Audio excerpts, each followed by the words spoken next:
ਵਾਹਿਗੁਰੂ ਜੀ ਕਾ ਖਾਲਸਾ ਵਾਹਿਗੁਰੂ ਜੀ ਕੀ ਫਤਿਹ। ਜਪਜੀ ਸਾਹਿਬ ਦੀ ਚਲਦੀ ਵਿਚਾਰ ਅੰਦਰ ਅੱਜ 24ਵੀਂ ਪੌੜੀ ਦੀ ਵਿਚਾਰ ਹੈ, ਜਿਸ ਨੂੰ ਅਸੀਂ ਗੁਰੂ ਸਾਹਿਬ ਦੀ ਕਿਰਪਾ ਨਾਲ ਸਮਝਣ ਦੀ ਕੋਸ਼ਿਸ਼ ਕਰਦੇ ਹਾਂ। ਜਿਵੇਂ ਕਿ ਪਿਛਲੀ ਪੌੜੀ ਅੰਦਰ ਜੋ ਮਨ ਸਮੁੰਦਰ ਭਾਵ ਅਕਾਲ ਪੁਰਖ ਨਾਲ ਇੱਕ ਹੋ ਕੇ ਉਸ ਦਾ ਹੀ ਹਿੱਸਾ ਹੋ ਗਿਆ, ਉਸਨੇ ਫਿਰ ਜੋ ਕੁਝ ਪਹਿਲਾਂ ਅਕਾਲ ਪੁਰਖ ਦੇ ਅੰਤ ਬਾਰੇ ਸੁਣਿਆ ਹੁੰਦਾ ਹੈ ਉਸ ਨੂੰ ਹੁਣ ਉਹ ਅੱਖੀ ਦੇਖ ਪਾਉਂਦਾ ਹੈ। ਉਹ ਕੀ ਦੇਖ ਪਾਉਂਦਾ ਹੈ, ਉਸ ਬਾਰੇ ਇਹ ਪੌੜੀ ਹੈ, ਜਿਸ ਦੀਆਂ ਪਹਿਲੀਆਂ ਤੁਕਾਂ ਅੰਦਰ ਗੁਰੂ ਸਾਹਿਬ ਕਿਰਪਾ ਕਰਦੇ ਹਨ ਕਿ ਅੰਤ ਨਾ ਸਿਫਤੀ ਕਹਿਣ ਨਾ ਅੰਤ।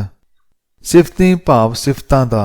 ਗੁਰੂ ਪਿਆਰੂ, ਅਕਾਲ ਪੁਰਖ ਨਾਲ ਇੱਕ ਹੋਇਆ ਮਨ ਦੇਖਦਾ ਹੈ ਕਿ ਅਕਾਲ ਪੁਰਖ ਅੰਦਰ ਤਾਂ ਬੇਅੰਤ ਹੀ ਸਿਫਤਾਂ ਹਨ, ਜਿਨ੍ਹਾਂ ਦਾ ਕੋਈ ਅੰਤ ਨਹੀਂ। ਜਿਵੇਂ ਕਿਸੇ ਇਨਸਾਨ ਦੀ ਜੇ ਸਿਫਤ ਕਰਨੀ ਹੋਏ ਤਾਂ ਕਹਾਂਗੇ ਕਿ ਸੋਹਣਾ ਹੈ, ਇਹ ਮਿਹਨਤੀ ਹੈ, ਸਿਆਣਾ ਹੈ, ਇੰਜ ਕੁਝ ਹੋਰ ਸਿਫਤਾਂ ਕਰਕੇ ਬਸ ਕਰ ਦਿੰਦੇ ਹਾਂ। ਭਾਵ ਕਿਸੇ ਵੀ ਇਨਸਾਨ ਦੀ ਸਿਫਤ ਕੁਝ ਕੁ ਸਿਫਤਾਂ ਦੇ ਬਾਅਦ ਮੁੱਕ ਜਾਂਦੀ ਹੈ, ਪਰ ਅਕਾਲ ਪੁਰਖ ਦੀ ਸਿਫਤ ਸਾਰੀ ਉਮਰ ਵੀ ਕਰਦੇ ਰਹੀਏ ਤਾਂ ਵੀ ਨਹੀਂ ਮੁੱਕਦੀ। ਜਿਵੇਂ ਉਹ ਸਿਰਜਣਹਾਰ ਹੈ ਤੇ ਪਾਲਣਹਾਰ ਵੀ, ਅਕਾਲ ਪੁਰਖ ਅਕਾਲ ਵੀ ਹੈ ਤੇ ਦਾਤਾਰ ਵੀ, ਉਹ ਅਜੂਨੀ ਵੀ ਹੈ ਤੇ ਨਿਰੰਕਾਰ ਵੀ, ਉਹ ਸੋਹਣਾ ਵੀ ਹੈ ਤੇ ਉਹ ਜਾਣਨਹਾਰ ਵੀ, ਉਹ ਰਾਜ਼ਕ ਵੀ ਹੈ ਤੇ ਪਰਵਦਗਾਰ ਵੀ, ਉਸ ਵਰਗਾ ਕੋਈ ਵੱਡਾ ਨਹੀਂ ਤੇ ਉਹੀ ਸਤਿਕਰਤਾਰ ਵੀ। ਭਾਵ ਉਸ ਅਕਾਲ ਪੁਰਖ ਨੂੰ ਕਿੰਨਾ ਚੰਗਾ ਕਹੋ, ਵੱਡਾ ਕਹੋ, ਉਸਦੇ ਕਿੰਨੇ ਵੀ ਗੁਣ ਚੇਤੇ ਕਰੋ, ਉਸਦੇ ਨਾਮ ਨੂੰ ਯਾਦ ਕਰੋ। ਨਾ ਹੀ ਉਸਦੇ ਨਾਮਾਂ ਦਾ ਕੋਈ ਅੰਤ ਹੈ, ਨਾ ਹੀ ਉਸਦੀਆਂ ਸਿਫਤਾਂ ਦਾ ਕੋਈ ਅੰਤ ਹੈ, ਅਤੇ ਨਾ ਹੀ ਅੰਤ ਹੈ ਕਹਿਣ ਦਾ। ਭਾਵ ਸਿਫਤਾਂ ਕਹਿਣ ਵਾਲੇ ਵੀ ਸਿਫਤਾਂ ਕਹਿ ਕੇ ਥੱਕ ਜਾਂਦੇ ਹਨ, ਪਰ ਉਸਦੀਆਂ ਸਿਫਤਾਂ ਦਾ ਅੰਤ ਨਹੀਂ ਹੁੰਦਾ। ਗੁਰੂ ਸਾਹਿਬ ਫਰਮਾਉਂਦੇ ਹਨ ਕਿ ਜੀਭ ਥੱਕ ਜਾਂਦੀ ਹੈ ਪਰ ਉਸ ਦੀ ਸਿਫਤ ਸਲਾਹ ਨਹੀਂ ਮੁੱਕਦੀ। ਗੁਰੂ ਪਿਆਰੋ, ਜਦ ਕੋਈ ਮਨ ਲਗਾਤਾਰ ਗੁਰੂ ਦੇ ਸ਼ਬਦ ਨਾਲ ਜੁੜਿਆ ਰਹਿੰਦਾ ਹੈ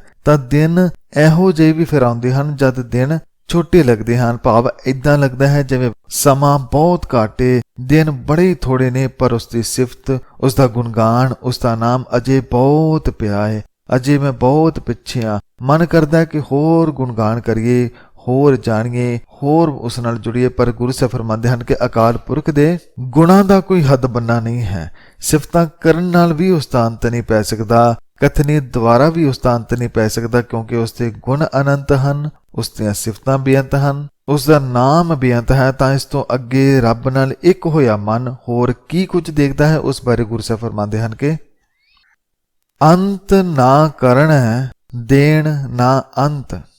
ਜਿਸ ਮਨ ਦੀ ਲਗਨ ਇੱਕ ਨਾਲ ਲੱਗੀ ਹੈ, ਜਿਸ ਨੇ ਆਪਣੇ ਅੰਦਰ ਉਸ ਦੇ ਗੁਣਾਂ ਦਾ ਚਾਨਣ ਕਰ ਲਿਆ ਹੈ, ਉਹ ਫਿਰ ਉਸ ਦੀ ਕੁਦਰਤ ਨੂੰ ਵੇਖ ਕੇ ਹੈਰਾਨ ਹੁੰਦਾ ਹੈ ਕਿ ਵਾਹ ਮੇਰੇ ਸਾਹਿਬ, ਕਿੰਨੇ ਖੂਬਸੂਰਤ ਹੈ ਆਪ ਦੀ ਕੁਦਰਤ, ਜਿਸ ਦਾ ਕੋਈ ਅੰਤ ਨਹੀਂ। ਇਸ ਕੁਦਰਤ ਅੰਦਰ ਨਾ ਉਸ ਦੇ ਨਾਮ ਦਾ ਕੋਈ ਅੰਤ ਹੈ, ਨਾ ਉਸ ਦੇ ਪੈਦਾ ਕੀਤੇ ਜੀਆਂ ਦਾ ਕੋਈ ਅੰਤ ਹੈ, ਨਾ ਆਕਾਸ਼ੀ ਤਾਰਿਆਂ ਦਾ ਕੋਈ ਅੰਤ ਹੈ, ਨਾ ਹੀ ਪੈਦਾ ਕੀਤੇ ਗ੍ਰਹਿਾਂ ਦਾ। ਇਹਨਾਂ ਸਭ ਨੂੰ, ਭਾਵ ਇਸ ਕੁਦਰਤ ਨੂੰ, ਇਸ ਬ੍ਰਹਿਮੰਡ ਨੂੰ, ਇਹਨਾਂ ਤਾਰਿਆਂ ਨੂੰ ਜਿੰਨਾ ਵੀ ਦੇਖੋ ਉਨੇ ਹੋਰ ਜ਼ਿਆਦਾ ਦੇਖਣ ਨੂੰ ਰਹਿ ਜਾਂਦੇ ਹਨ। ਇਹ ਤਾਂ ਬੇਅੰਤ ਹਨ, ਇਹ ਤਾਂ ਨਾ ਖਤਮ ਹੋਣ ਵਾਲੇ ਹਨ। ਅਤੇ ਸਭ ਤੋਂ ਖਾਸ ਗੱਲ ਜੋ ਅਕਾਲ ਪੁਰਖ ਅੰਦਰ ਹੈ ਕਿ ਕੋਈ ਵੀ ਗ੍ਰਹਿ, ਕੋਈ ਵੀ ਜੀਵ, ਕੋਈ ਰੁੱਖ ਜਾਂ ਕੁਝ ਵੀ ਪੈਦਾ ਕਰਨ ਤੋਂ ਪਹਿਲਾਂ ਉੱਥੇ ਉਹ ਸਭ ਕੁਝ ਪਹਿਲਾਂ ਹੀ ਪੈਦਾ ਕਰ ਦਿੰਦਾ ਹੈ, ਜਿਸ ਦੇ ਸਹਾਰੇ ਉਹ ਜੀਵ ਜਾਂ ਉਹ ਪਦਾਰਥ ਜਿਉਂਦਾ ਰਹਿ ਸਕੇ। ਜਿਵੇਂ ਜਿਉਣ ਲਈ ਸਾਹ, ਹਵਾ, ਪਾਣੀ, ਖੁਰਾਕ ਆਦਿ ਦਾਤਾਂ ਅਕਾਲ ਪੁਰਖ ਪੈਦਾ ਕਰਦਾ ਹੈ। ਤਾਂ ਗੁਰੂ ਸਾਹਿਬ ਫਰਮਾਉਂਦੇ ਹਨ ਕਿ ਅਕਾਲ ਪੁਰਖ ਦੀ ਰਚਨਾ ਦਾ ਕੋਈ ਅੰਤ ਨਹੀਂ ਅਤੇ ਨਾ ਹੀ ਉਸ ਦੀਆਂ ਦਾਤਾਂ ਦਾ ਕੋਈ ਅੰਤ ਹੈ। ਉਸ ਦੀਆਂ ਦਾਤਾਂ ਤਾਂ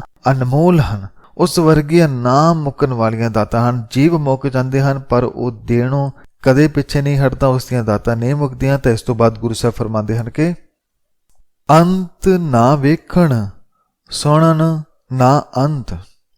ਭਾਵ ਨਾ ਵੇਖਿਆ ਅਕਾਲ ਪੁਰਖ ਦਾ ਅੰਤ ਪਾਇਆ ਜਾ ਸਕਦਾ ਹੈ, ਨਾ ਸੁਣ ਕੇ।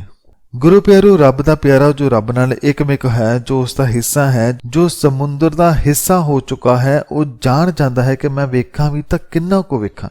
ਜਿੰਨਾ ਵੇਖਦਾ ਹਾਂ ਉਹ ਤਾਂ ਸਾਰੀ ਕੁਦਰਤ ਦਾ 1% ਹਿੱਸਾ ਵੀ ਨਹੀਂ। ਉਸ ਦੀ ਕੁਦਰਤ ਤਾਂ ਇਸ ਤੋਂ ਵੀ ਕਈ ਗੁਣਾ ਅਪਾਰ ਹੈ, ਬੇਅੰਤ ਹੈ, ਬੇਹਿਸਾਬ ਹੈ, ਜਿਸ ਦਾ ਕੋਈ ਅੰਤ ਨਹੀਂ। ਅਤੇ ਸੁਣਨ ਨਾਲ ਵੀ ਕਿੱਥੇ ਕੰਨ ਰਚਦੇ ਹਨ, ਸੁਣ ਕੇ ਵੀ ਉਸ ਦਾ ਅੰਤ ਨਹੀਂ ਪੈਂਦਾ, ਬਲਕਿ ਉਸ ਬਾਰੇ ਜਿੰਨਾ ਵੀ ਸੁਣੋ, ਜਿੰਨੀ ਵੀ ਬਾਣੀ, ਕਥਾ ਆਦਿ ਸੁਣੋ, ਉਨਾ ਹੋਰ ਸੁਣਨ ਨੂੰ ਮਨ ਕਰਦਾ ਹੈ। ਤੇ ਰੱਬੀ ਗੁਣਗਾਨ ਵੀ ਤਾਂ ਉਸ ਵਰਗਾ ਹੀ ਹੈ, ਨਾ ਮੁੱਕਣ ਵਾਲਾ, ਕਦੇ ਨਾ ਖਤਮ ਹੋਣ ਵਾਲਾ।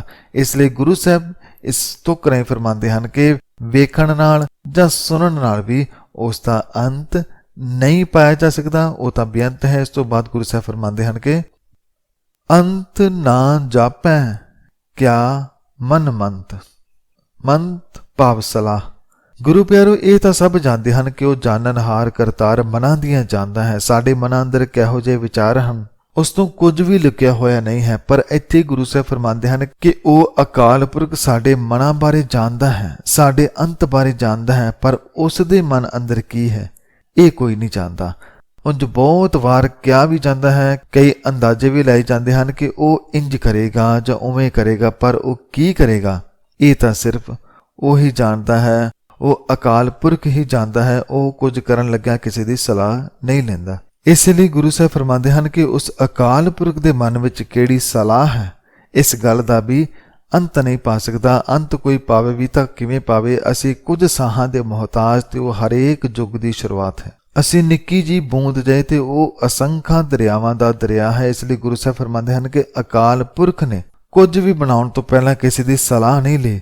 ਅਕਾਲ ਪੁਰਖ ਨੇ ਆਪ ਹੀ ਆਪਣੀ ਸਲਾਹ ਨਾਲ ਮਨ ਮੰਤ ਨਾਲ ਸਭ ਕੀਤਾ ਅਤੇ ਅੱਗੇ ਵੀ ਜੋ ਕਰੇਗਾ ਉਸ ਦਾ ਪਤਾ ਸਿਰਫ ਉਸ ਨੂੰ ਹੀ ਹੈ, ਕਿਸੇ ਹੋਰ ਨੂੰ ਨਹੀਂ। ਭਾਵ ਉਸ ਦੇ ਮਨ ਅੰਦਰ ਕੀ ਹੈ ਇਸ ਅੰਤ ਬਾਰੇ ਵੀ ਕੋਈ ਨਹੀਂ ਜਾਣਦਾ। ਇਸ ਤੋਂ ਬਾਅਦ ਗੁਰੂ ਸਾਹਿਬ ਫਰਮਾਉਂਦੇ ਹਨ ਕਿ ਅੰਤ ਨਾ ਜਾਪੈ ਕੀਤਾ ਆਕਾਰ, ਅੰਤ ਨਾ ਜਾਪੈ ਪਾਰਾਵਾਰ।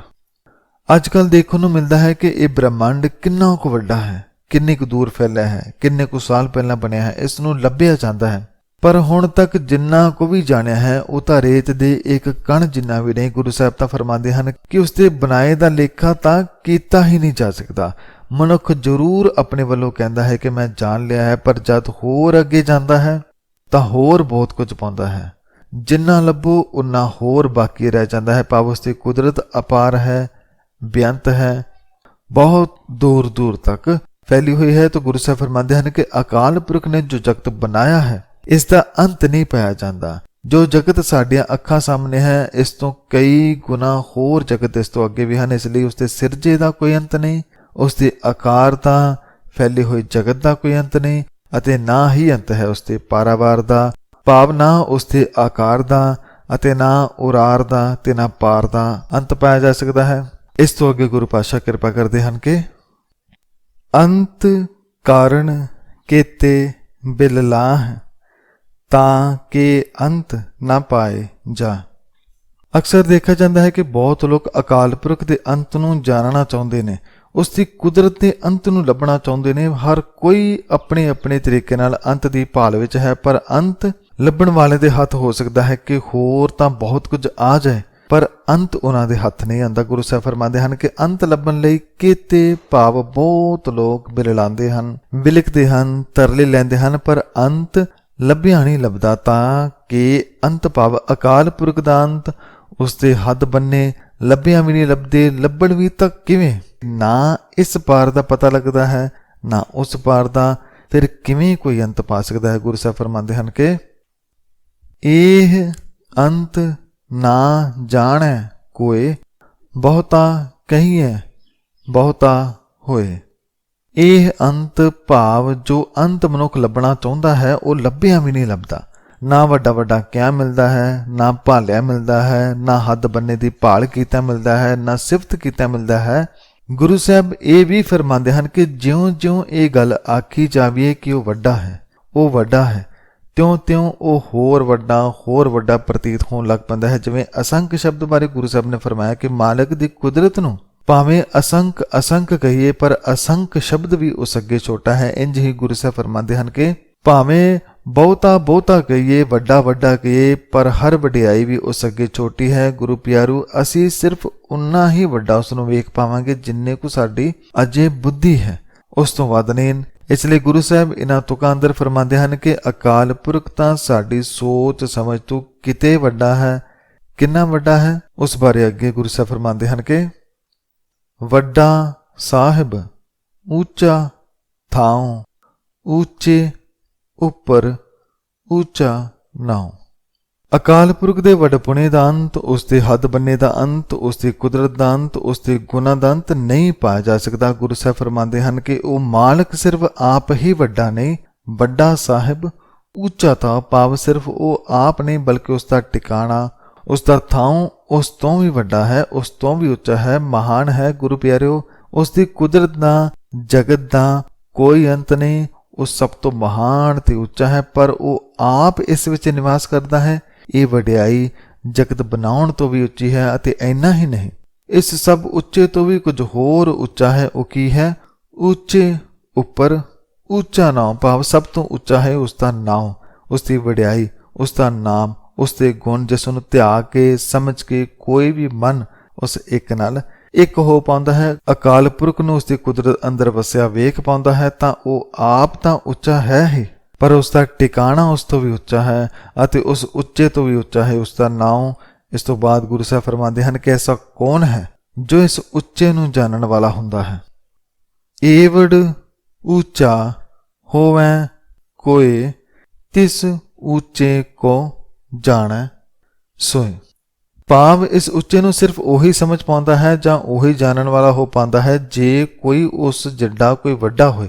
ਗੁਰੂ ਪਿਆਰੋ, ਐਸਾ ਹੋਰ ਕੌਣ ਹੈ ਜੋ ਇਸ ਤਰ੍ਹਾਂ ਦੇ ਜਗਤ ਨੂੰ ਬਣਾ ਸਕੇ ਅਤੇ ਬਣਾ ਕੇ ਫਿਰ ਆਪ ਅੰਦਰ ਵਸ ਸਕੇ? ਐਸਾ ਕੌਣ ਹੈ ਜੋ ਲੱਖਾਂ ਤਰ੍ਹਾਂ ਦੇ ਜੀਵ ਪੈਦਾ ਕਰ ਸਕੇ ਅਤੇ ਉਹਨਾਂ ਲੱਖਾਂ ਅੰਦਰ ਹੀ ਕਰੋੜਾਂ ਤਰ੍ਹਾਂ ਦੇ ਰੰਗ ਰੂਪ ਪੈਦਾ ਕਰੇ ਅਤੇ ਹਰ ਕੋਈ ਇੱਕ ਦੂਜੇ ਤੋਂ ਵੱਖਰਾ ਹੋਵੇ, ਪਰ ਸਭ ਵੱਖਰੇ ਹੋ ਕੇ ਵੀ ਇੱਕ ਦੇ ਨਾਲ ਪੂਰੇ ਹੋਣ? ਗੁਰੂ ਸਾਹਿਬ ਫਰਮਾਉਂਦੇ ਹਨ ਕਿ ਕੋਈ ਐਸਾ ਵੱਡਾ ਨਹੀਂ। ਉਸ ਦੀ ਵਡਿਆਈ ਨੂੰ, ਉਸ ਦੇ ਅੰਤ ਨੂੰ, ਉਸ ਦੀ ਉਚਾਈ ਨੂੰ ਕੋਈ ਨਹੀਂ ਜਾਣ ਸਕਦਾ। ਇਸ ਲਈ ਗੁਰੂ ਸਾਹਿਬ ਇਹਨਾਂ ਤੁਕਾਂ ਨੇ ਫਰਮਾਉਂਦੇ ਹਨ ਕਿ ਅਕਾਲ ਪੁਰਖ ਕਿੰਨਾ ਵੱਡਾ ਹੈ, ਇਸ ਦਾ ਕੋਈ ਅੰਤ ਨਹੀਂ ਪਾ ਸਕਦਾ, ਕਿਉਂਕਿ ਉਹੀ ਉਸ ਵੱਡੇ ਦੇ ਅੰਤ ਨੂੰ ਜਾਣ ਸਕਦਾ ਹੈ। ਜੇ ਕੋਈ ਉਸ ਜਿੱਡਾ ਕੋਈ ਵੱਡਾ ਹੋਵੇ, ਜੇ ਉਸ ਦੇ ਬਰਾਬਰ ਦਾ ਕੋਈ ਹੋਵੇ, ਪਰ ਉਸ ਵਰਗਾ ਤਾਂ ਬਸ ਉਹੀ ਹੈ। ਗੁਰੂ ਸਾਹਿਬ ਫਰਮਾਉਂਦੇ ਹਨ ਕਿ ਜੇਵੜ ਆਪ ਜਾਣੈ ਆਪ ਆਪ, ਭਾਵ ਕਿ ਅਕਾਲ ਪੁਰਖ ਸਿਰਫ ਆਪ ਹੀ ਜਾਣਦਾ ਹੈ ਕਿ ਉਹ ਕਿੱਡਾ ਵੱਡਾ ਹੈ, ਕਿੱਥੇ ਕਿੱਥੇ ਉਸ ਦਾ ਨਿਵਾਸ ਹੈ, ਕਿੱਡਾ ਵੱਡਾ ਉਸ ਦਾ ਨਾਮ ਹੈ। ਉਹ ਤਾਂ ਇਹੋ ਜਿਹਾ ਸਮੁੰਦਰ ਹੈ ਜਿਸ ਦਾ ਕੋਈ ਹੱਦ ਬੰਨਾ ਨਹੀਂ। ਮਨੁੱਖ ਤਾਂ ਉਸ ਸਮੁੰਦਰ ਦੇ ਇੱਕ ਤੁਪਕੇ ਜਿੰਨਾ ਵੀ ਨਹੀਂ, ਜਿਸ ਦਾ ਕੋਈ ਪਾਰਾਵਾਰ ਨਹੀਂ। ਫਿਰ ਅਸੀਂ ਉਸ ਦਾ ਅੰਤ ਕਿਵੇਂ ਪਾ ਸਕਦੇ ਹਾਂ? ਪਰ ਹਾਂ, ਇੱਕ ਕੰਮ ਜੋ ਹਰ ਕੋਈ ਕਰ ਸਕਦਾ ਹੈ, ਉਹ ਇਹ ਕਿ ਉਸ ਦੇ ਅੰਤ ਲੱਭਣ ਦੇ ਪਿੱਛੇ ਨਾ ਭੱਜੇ, ਬਲਕਿ ਉਸ ਨਾਲ ਇੱਕ ਹੋਣ ਦੇ ਪਿੱਛੇ ਭੱਜੇ।